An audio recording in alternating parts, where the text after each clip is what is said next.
మీ business ని develop చేసుకోవాలని అనుకుంటున్నారా?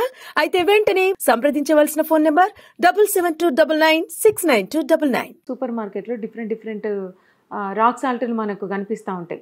ఒక దాంట్లోనేమో ఎక్కువ పింకిష్ ఉంటుంది, ఇంకొకటి ఏమో నార్మల్గా ఉంటుంది, ఇంకోటి ఏమో మెరూన్ కలర్లో డిఫరెంట్ కలర్స్ కనిపిస్తాయి. అటువంటప్పుడు కస్టమర్కి అది ఏది ప్యూర్ రాక్ సాల్ట్ అని ఎట్లా తెలుస్తుంది? తెలుసుకోవాలి. ఏంటంటే మీరు కంపెనీస్, పెద్ద కంపెనీస్, లేదంటే స్వదేశీ కంపెనీ, లేదంటే ఎవరో చెప్పిండ్రు, సెలబ్రిటీస్ చెప్పిండ్రు, లేదంటే మన స్వదేశీ వాళ్ళు చెప్పిండ్రు, అట్లా కాదు. మీరు చూడాల్సింది ఈ రాయి, ఇది పింక్ రాయి, ఇది రెడ్ కలర్ కనిపిస్తుంది, ఇది దంచితే ఈ కలర్ వస్తుంది. అది నేను మీకు చూపిస్తాను. అంటే ఈ కలర్ వస్తుంది. ఓకే, ఈ రాయి దంచితే ఈ కలర్ వస్తుంది. ఇలా లిటిల్ బిట్ పింక్ రావచ్చు, లేదంటే వైట్ రావచ్చు. కొంచెం కలర్ నేను గ్యారంటీ లేను. ఇక్కడ దగ్గరతో చూడండి, ఇక్కడ ఇది కొంచెం లైట్ కలర్ ఉంది, ఇది ఇంకో కలర్ ఉంది. అవన్నీ మంచివే, అన్ని మంచివే. కలర్ డిఫరెన్స్ ఇప్పుడు చూడండి. ఇప్పుడు మనుషులు కొందరు నలుపు తెలుపుకుంటారు, వాడు మనిషి వీడి మనిషి. ఇప్పుడు ఇది కూడా అంతే, అన్ని ఉప్పే, ఇదన్నీ ఉప్పు రాయే.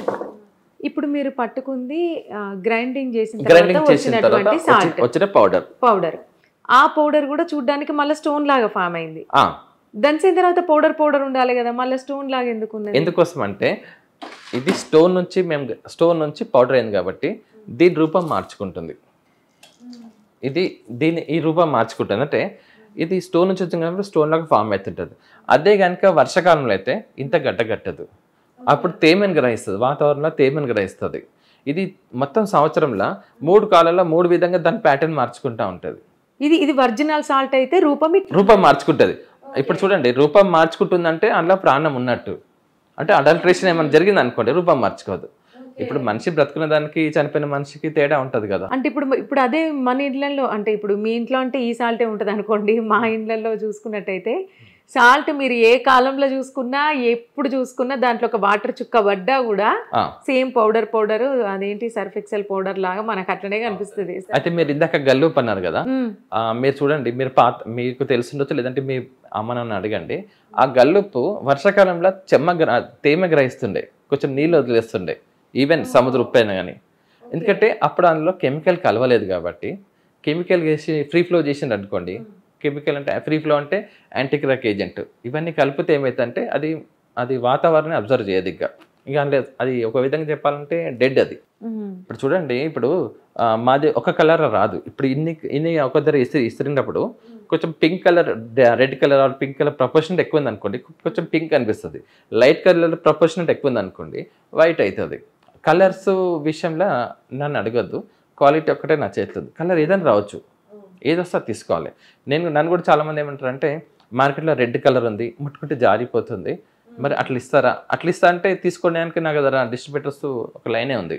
ఎందుకంటే మార్కెట్లో అందరూ అట్లా ఉన్నారు కాబట్టి నువ్వు కూడా అట్లా ఇచ్చేస్తే అయిపోతుంది కదా, మంచిగా సేల్ అయిపోతుంది అంటే నేనేమంటే నేను దిగిన బిజినెస్ పర్పస్ వేరు. నేను చక్కగా మంచిగా ఏసీల కింద కూర్చొని జాబ్ చేస్తూనే అది మానేసి దిగిన అంటే ఇప్పుడు డేంజర్ జోన్లో ఉంది, కల్తీ చేస్తున్నారు, కెమికల్ కలుపుతున్నారు. నా వంతు నేను కొంచెమైనా సరే మంచి చేద్దామన్నట్టుగా నేను ఈ ఫీల్డ్లో దిగినాను. అట్లా దిగి ఇప్పుడు కూడా ఏమంటే నేను ఇస్తున్న ఉప్పును ఒరిజినల్ లేదనేది నేను చెప్పను, నేను ప్రూవ్ చేసుకుంటాను. నేను ఇచ్చేది ఒరిజినల్ అన్నట్టుగా నేను ప్రూవ్ చేసుకుంటాను. సింపుల్ టెస్టింగ్, ఏం పెద్ద ల్యాబ్కి వెళ్ళాల్సిన అవసరం లేదు. జస్ట్ ఈ రాయిని దంచి నూరండి, ఇదే కలర్ వస్తుంది. మీరు దంచి నూరినాక మీరు పౌడర్ చేసేసి మీరు ఏదైనా బాక్సులను ఏదైనా సీసాలు వేసేసి మూత పెట్టండి. మీకు ఆఫ్టర్ 15-20 డేస్ తర్వాత, లేదంటే 1 మంత్ లోపల ఇట్లా గడ్డగడుతుంది. మీరు దంచి నూరినప్పుడు ఈ కలర్ వచ్చింది. మరి బయట దొరికేటువంటి రాక్ సాల్ట్లో అవి ఎప్పుడు పౌడర్ లానే ఉంటది, ఇట్లా స్టోన్ ఫామ్ కావు. మరి కాదు, అంటే ఏ కాలమైనా కాదు, ఎందుకంటే అందులో యాంటీక్రాక్ ఏజెంట్ కలుపుతారు. ఇంకా కొన్ని నాకు తెలిసింది ఒకటే, కానీ ఇంకా మన వాళ్ళు ఇంకా ఏమేమి కలుపుతున్నారో తెలియదు. సో వాటిని కూడా నమ్మడానికి లేదు. నేను అట్లా అనే కన్నా కస్టమర్స్ వాళ్ళని అడగాలి, ఎందుకంటే మాకు ఈ కలర్ ఎందుకు వస్తుంది. రా మెటీరియల్ జస్ట్ ఒకటే 3 జాగ్రత్తలు. ఒకటి ఏంటంటే రాక్స్లు తీసుకునేటప్పుడు 3 జాగ్రత్తలు తీసుకోవాలి. ప్రతి చోట అదే చెప్తున్నాను. ఓన్ గ్రైండింగ్, సొంతంగా ఇసరితే తీసుకోవాలి, ఎవరు ఇసరితే వాళ్ళ దగ్గర. రెండోది స్టోన్తో పౌడర్ మ్యాచ్ కావాలి. ఈ పౌడర్ ఎందుకు వచ్చిందంటే ఈ రాయిని నూరితే ఆ పౌడర్ వచ్చింది, ఈ రాయి నూరితే ఈ పౌడర్ వస్తుంది. మూడోది ఇది వాతావరణం అబ్జర్వ్ చేసి ఈ విధంగా గడ్డగడుతుంటుంది. అట్లా కనీసం ఈ 3 జాగ్రత్తలు తీసుకోవాలి. అంతేగాని కలర్ అంటే ఇప్పుడు ఇన్ని కలర్స్ ఉన్నప్పుడు ఒక కలర్ ఎట్లా వస్తుంది? అవును. ఇది ఒకటి బ్రౌన్ కలర్ అండి, అది ఒకసారి చూపించండి. ఇది చక్కెర, ఇది నాటు చక్కెర, దేశవాళీ చక్కెర. ఓ, మీకు షుగర్ కేన్ జ్యూస్ ఈ కలర్ ఉన్నప్పుడు వైట్ షుగర్ ఎట్లా వస్తుంది? చక్కెర. అవునవును, కరెక్టే కరెక్టే, వాస్తవం. Sugar cane light yellow colour ఇట్లా ఉంటది. అవును. ఇట్లన్నప్పుడు తెల్లగా ఎట్లా వస్తుంది? అంటే ఎన్ని కెమికల్ కలిపితే దాన్ని తెల్లగా చేసిండ్రండి. అసలు అందులో చక్కెర శాతం అంటే చెరుకు రసం శాతం చాలా తక్కువ ఉంటది. సల్ఫర్ ఇంకా అంటే ఇదే షుగర్ ని ఎక్కువగా పాలిష్ చేస్తే అట్లా వైట్ కలర్ వస్తుందా? లేదు, పాలిష్ అంటే అందులో చక్కెర శాతం అది చెరుకు రసం శాతం చాలా తక్కువ ఉంటది. 23 రకాల కెమికల్స్ కలుపుతారు అందులో. 23 రకాలు హాని చేసే కెమికల్స్. అది సరిపోదన్నట్టుగా బొక్కల పౌడర్ కలుపుతున్నట్టు కూడా కొంచెం న్యూస్ వస్తున్నాయి. ఇప్పుడు అదే తెల్ల చక్కెరని సత్యస్వామి వ్రతానికి ఎక్కించినప్పుడు, లేదంటే మన దేవుని ప్రసాదానికి ఎక్కిస్తే అది దోషమే అవుతుంది కదా. ఎవరైతే ప్యూర్ వెజిటేరియన్స్ ఉంటారో తెల్ల చక్కెర సముద్ర ఉప్పు వాడినప్పుడు అది నాన్ వెజ్ కిందకి వస్తుంది. ప్లస్ మన దీనికంటే మంచిది ఇప్పుడు కూడా ఆడియన్స్ చెప్తాను, బెల్లం మంచిది. బెల్లం తర్వాతనే ఇది.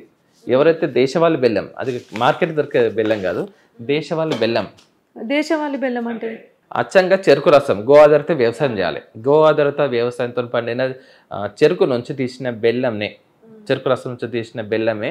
అది ఫ్యాక్టరీ తయారైంది కాదు, అది పొలంలో తయారు కావాలి. రైతు తయారు చేయాలి. ఏదైనా సరే రైతు తయారు చేస్తే వాడికి ఇంత టెక్నాలజీ, ఇట్లాంటి కన్నింగ్ మైండ్ ఉండదు రైతుకు. పాపం ఆయన ఏంటంటే నాకు ఇల్లు గడిస్తే చాలు అనుకుంటాడు. బంగ్లాలు కట్టాలని ఎప్పుడు ఏ రైతు కోరుకోడు. నా ఇల్లు గడవాలి, నేను అవతల వాళ్ళకి మంచి ప్రోడక్ట్ ఇవ్వాలనే ఉద్దేశంతో చేస్తాను.